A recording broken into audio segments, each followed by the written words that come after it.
fique à vontade.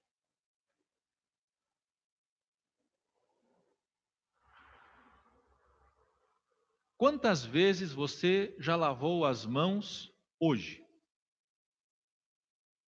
É possível enumerar? Uma, duas? Essa semana que passou, quantas vezes? Opa, aí já fica um pouquinho mais difícil. Mas todos nós lavamos as mãos constantemente, diariamente. Essa é a recomendação. Aprendemos isso dos nossos pais desde muito cedo. Não está esquecendo de nada. Muitas vezes a gente ouvia isso, quando se esquecia de lavar as mãos antes das refeições. E sabemos da importância da higiene pessoal. Antes das refeições, após ir ao banheiro e assim por diante. E na vida nós lavamos inúmeras vezes as nossas mãos, de manhã, de tarde e de noite. Mas você, só quando criança, você alguma vez fez alguma refeição sem lavar as mãos? O adulto já não faz mais isso, né? Só quando criança, imaginemos lá naquele tempo. Alguém aqui lá fez alguma refeição sem lavar as mãos? Imagino que sim, né? Acho que todos nós aqui em algum momento já fizemos, não somente quando crianças, às vezes no corre-corre, se faz uma refeição sem lavar as mãos. Mas eu imagino também que quando criança, você toma algum xingãozinho, um puxãozinho de orelha do pai ou da mãe ou do avô e da avó por não ter lavado as mãos antes de uma refeição. Os discípulos de Jesus, no texto de hoje, também foram repreendidos pelos fariseus e pelos escribas por não terem lavado as mãos antes de uma refeição. E os fariseus e escribas chamam a atenção de Jesus, mas eles esqueceram do que os antigos ensinaram? Será que Jesus não estava preocupado com a higiene pessoal? Será que Jesus não estava preocupado com o fato dos discípulos não terem lavado as mãos e por isso estavam lá com as mãos sujas? Será que Jesus não se preocupa com a higiene? É interessante que Jesus reage de um modo bem interessante. E aí Jesus cita o texto lá do Antigo Testamento. O problema não estava no fato de eles não terem lavado as mãos, mas o que eles entendiam sobre isso. Tanto lá no Antigo Testamento, como nesse texto que a gente ouviu hoje no contexto do Evangelho, os fariseus, que eram conhecedores do Antigo Testamento, conhecedores das leis cerimoniais do Antigo Testamento, que Levíticos tanto cita, esses homens conheciam muito bem essas regras e essas leis. E estes homens foram além disso, além do que está na Bíblia, além daquelas leis cerimoniais do Antigo Testamento. Eles criaram ainda outras leis humanas. E aí, então, nesse contexto, aqueles homens, os fariseus, os escribas, ensinavam e achavam que o lavar as mãos, limpar as coisas que vinham do mercado, tinham até um jeito de lavar certo a roupa de cama, isso já era o suficiente para agradar a Deus. Achavam que cumprindo essas regras, essas leis que eles mesmos criaram, isso já dava uma comunhão com Deus. Viver uma vida cristã, viver corretamente, isso já era um segundo plano. Não, eu me preocupo, eu cuido das leis, eu lavo as mãos e por isso eu sou uma pessoa pura diante de Deus. E nessa hora Jesus chama a atenção. Jesus diz, olha, assim como já o profeta lá no Antigo Testamento disse, com a boca, beleza, mas o coração está longe. Jesus fala da higiene do coração. Não somente da higiene das mãos, mas Jesus fala da higiene do coração. E é interessante porque isso também nós ouvimos hoje do Salmo, que nós, infelizmente, desde nossa concepção, nós já somos pecadores, somos falhos.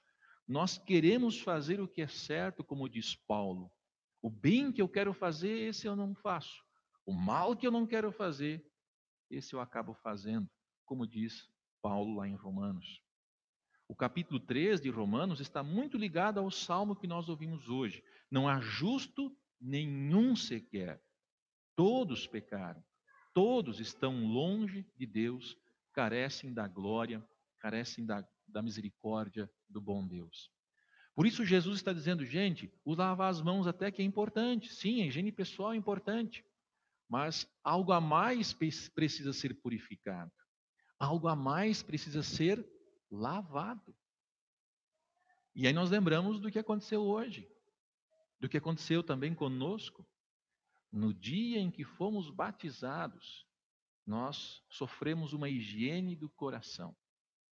Naquele dia, fomos lavados. Os nossos pecados foram lavados, porque nós recebemos o presente da fé. No dia do nosso batismo, Deus nos deu o grande presente da fé. E por isso, fé é dom, é presente, é algo que Deus nos dá. E a partir dali, nós temos uma comunhão com Deus, uma visão diferente das coisas. Por isso é importante nós, como ouvimos no culto de hoje, reconhecer que somos sim pecadores. Não, mas eu sigo algumas regras, eu não mato, eu não roubo, eu não sou pecador, pastor, eu não faço nada de errado. Opa! Não, eu sigo alguns costumes, algumas tradições, algumas regras, e isso já me dá uma ótima comunhão com Deus. Me arrepender de pecados? Como? Nem sou pecador. Aí, agindo assim, age como aqueles fariseus lá do tempo de Jesus, que não achavam a necessidade, não percebiam a necessidade de ter perdão com Deus. E simplesmente lavar as mãos não era o suficiente, precisava o coração passar por essa purificação. E nós passamos por essa purificação, nós fomos batizados. Por isso, lembrar do nosso batismo é tão importante. Ah, mas eu era criança, não lembro lá como foi. É evidente, não importa como foi, por ser criança. O importante é lembrar que naquele dia, pela água e pela palavra, Deus te deu a fé. Deus te deu o perdão. E muitas vezes na vida nós nos questionamos quanto a isso. Muitas vezes nós nos perguntamos, por um contexto que a gente vive, por pecados que cometemos, por conflitos que vivemos na família, no trabalho, com vizinhos, com amigos, por esses problemas que nós enfrentamos, por vezes nós nos perguntamos, mas será que eu creio ainda? Será que eu tenho comunhão com Deus ainda? Será que eu tenho vida eterna? E nós fazemos essas perguntas. O que nós devemos fazer nessa hora? Quando essas dúvidas surgem, quando nós temos dúvida quanto à nossa relação com Deus, devemos lembrar do quê? Do nosso batismo, no dia em que fomos batizados. Naquele dia Deus nos deu o presente da fé. Sim, eu sou amado por Deus, eu sou perdoado por Deus. Sim, eu tenho comunhão com Deus, não porque eu sou bom, não porque eu não peco, mas porque eu tenho o presente da fé.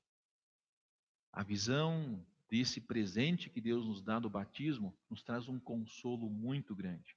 Por isso a recomendação é que diariamente nós nos voltemos para o nosso batismo, para lembrar que sim, eu recebi essa fé que me torna filho e que me torna pertencente ao povo de Deus. Essa fé que nos faz olhar para Cristo de um modo tão diferente. E é o que Paulo diz no texto de hoje da epístola. Que linguagem interessante. Usar o casamento, homem e mulher, para falar sobre a nossa relação entre igreja e Cristo. Uma linguagem extraordinária. E aí ele coloca, a importância de um marido amar a sua esposa, da esposa amar o seu marido. Isso é perfeito? O casal volta e meia dá alguns conflitos ou não? É tudo perfeito, sem problema. Não, às vezes dá alguns conflitos. Ideias diferentes, opiniões diferentes. Ou seja, o casamento entre homem e mulher sofrem dificuldades, problemas, situações delicadas.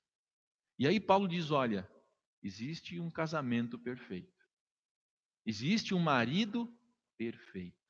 Se nós, os homens, os maridos não são perfeitos, Paulo diz, existe um marido perfeito. E esse noivo é Cristo, que amou a sua esposa, que ama a sua igreja, que é Jesus Cristo, que deu a sua vida por ela, que morreu pela sua noiva, morreu pela igreja, morreu por nós, morreu pelo mundo. E quando nós conseguimos olhar para isso, é por causa da fé que no batismo recebemos. Se não fosse essa fé, nós não conseguiríamos ver em Jesus todo esse amor, todo esse cuidado por cada um de nós. A fé nos faz olhar para um Deus que perdoa. Como é importante dentro do casamento a prática do perdão. O marido perdoar a esposa perdoar o marido, isso é fundamental. E essa relação também é aplicada nossa com Deus. A nossa relação com Deus. E aí eu lembro de uma história que talvez vocês já conhecem também, uma pequena ilustração, que diz que certa vez uma mulher estava lá no mercado. É evidente que muitos pais, têm um certo medo de passar em certos lugares com seus filhos no mercado, às vezes naquela parte do chocolate, às vezes na parte dos brinquedos, mas às vezes também na parte dos copos e outras coisas que quebram. Né? E essa mulher então estava andando com seu carrinho no mercado, passando pela seção dos copos e copos bonitos, porém caros, e ela se descuidou e encostou o carrinho nesses copos e um monte de copos caíram no chão. Todos quebraram. E ela já meio que se desesperou. Uma funcionária chegou e disse: você tem que pagar isso aí. Você errou. Você trouxe prejuízo. Você quebrou os copos. Você precisa pagar. E não é pouco não, hein? É muito dinheiro. E essa mulher começou a ficar meio preocupada, porque não tinha dinheiro para pagar aquele monte de copos que haviam caído. E que todos se quebraram. Mas então chegou o gerente da loja. Bateu nas suas costas, ela que já estava chorando, com todo o desespero por ter que pagar aquela conta e não poderia pagar. O gerente chegou e disse: não se preocupe, já foram pagos. Nós temos seguro disso. Você não precisa pagar, não se preocupe. Esses copos já foram pagos. O seguro vai cobrir. A nossa relação com Deus é mais ou menos isso. Por vezes nós também quebramos muitos copos. Muitas vezes também falhamos e pecamos na nossa vida cristã, na família, na sociedade. Mas como é importante lembrar que o nosso perdão está assegurado na cruz de Jesus. Ali foram pagos todos eles. E agora temos essa relação íntima com Deus, essa comunhão com Deus através de Cristo.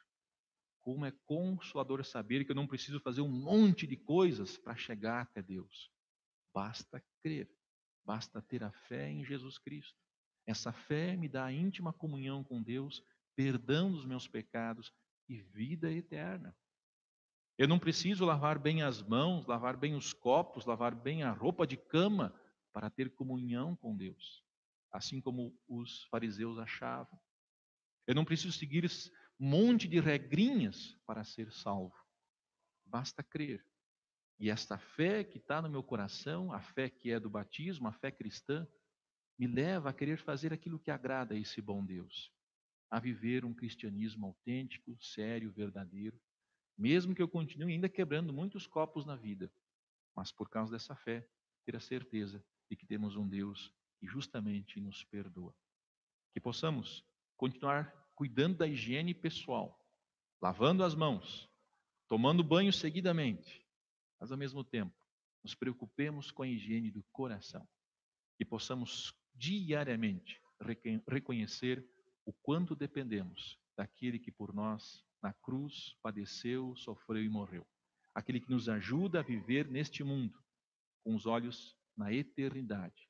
Mas enquanto lá não chegamos, enquanto lá não estivermos ainda na eternidade, quando tudo será perfeito, que nós possamos lembrar que essa fé que recebemos no batismo precisa ser alimentada pela palavra, pela Santa Ceia, para que em dado momento não cheguemos à conclusão de que não existe mais necessidade de crer em Deus e passe a seguir meramente regras, leis humanas e me esqueça do fundamental que é Cristo, sua vida e sua alma. Que Deus nos fortaleça na fé verdadeira. Que Deus nos fortaleça sempre na fé do batismo. Que assim seja. Amém.